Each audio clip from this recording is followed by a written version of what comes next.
Welcome back to my channel. अस्सलाम वालेकुम friends, कैसे हैं आप सब। उम्मीद करते हैं सब ठीक ठाक होंगे, खैर और फिर से होंगे। तो आज की वीडियो आपके लिए ज़बरदस्त होने वाली है, एंड तक लाजमी देखिएगा। वज़न में खातिर खा कमी लाने के लिए एक महीने में 8 से 10 किलो तक वज़न कम कर सकते हैं। अगर आपका वज़न 80 किलो है तो आप 60 किलो तक भी ला सकते हैं। तो सबसे पहले हमने लेना है देसी लहसुन, और दूसरा इंग्रेडिएंट हमने लेना है दालचीनी, और तीसरा इंग्रेडिएंट हमने लेना है ज़ीरा, सफ़ेद ज़ीरा भी इसको कहते हैं, और चौथा इंग्रेडिएंट है हमारा अजवाइन। ये सारे के सारे इंग्रेडिएंट्स आपके पेट की चर्बी को पिघलाने वाले हैं, वज़न में कमी लाने वाले हैं, वज़न को मेंटेन रखने के लिए हैं। डिलीवरी के बाद बहुत सारी ख़वातीन लड़कियां परेशान होती हैं कि अपना वज़न कैसे मेंटेन रखें, अपने वज़न को कैसे कंट्रोल करें, अपने बढ़े हुए वज़न को कैसे कम करें। तो आइए जानते हैं इस रेमेडी में। 2 कप पानी लेना है और इसमें हमने ऐड करना है 2 इंच के दालचीनी के 2 टुकड़े, आधा चाय का चम्मच ज़ीरा, आधा चाय का चम्मच अजवाइन, और 1 फली लहसुन, जो कि देसी लहसुन होता है, वही हमने लेना है। इनको हमने अच्छे से बॉईल कर लेना है। 2 कप पानी हमने लिया है तो हम इसको इतना बॉईल करेंगे कि पानी हमारे पास 1 कप वापस बच जाएगा, और उसके बाद हम इसको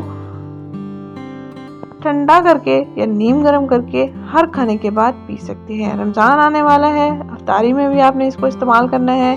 इससे जो आप खाएंगे पिएंगे उसका हाजमा हो जाता है, डाइजेशन हमारा अच्छा हो जाता है, मेटाबॉलिज्म एक्टिव होता है। जब तक मेटाबॉलिज्म एक्टिव नहीं होगा आपके जिस्म का फैट कभी नहीं जलेगा, कभी बर्न नहीं होगा।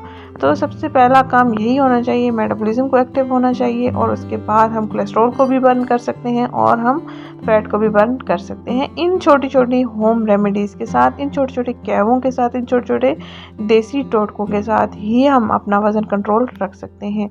चावलों का इस्तेमाल बिल्कुल कम कर दें, गोश्त ना खाएं, नमक चीनी का भी ख्याल रखें, अवॉइड करें। और इसके साथ साथ हमारा कैवा भी बिल्कुल तैयार हो चुका है बातों बातों में।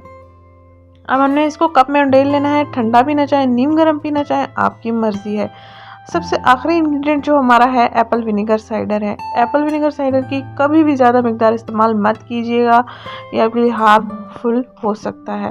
तो यहाँ पर 1 कप के इंग्रेडिएंट्स मैंने आपसे शेयर किए हैं। आप ज़्यादा बनाना चाहे भी आप ज़्यादा के अकॉर्डिंग इंग्रेडिएंट्स को बढ़ा सकते हैं। यहाँ पर मैंने सिर्फ और सिर्फ आधा चाय का चम्मच एप्पल विनेगर साइडर लिया है। इसमें 1 कप में ऐड करके पी लेना है। हर खाने के बाद आपने इसको पी लेना है। नाश्ते के बाद पियेंगे, और अगर दिन का खाना खाते हैं दिन के खाने के बाद पियेंगे, रात का खाना खाते हैं तो रात का खाना खाने के बाद आपने इसको पी लेना है। लेकिन उसके बाद खाना पीना कुछ नहीं है।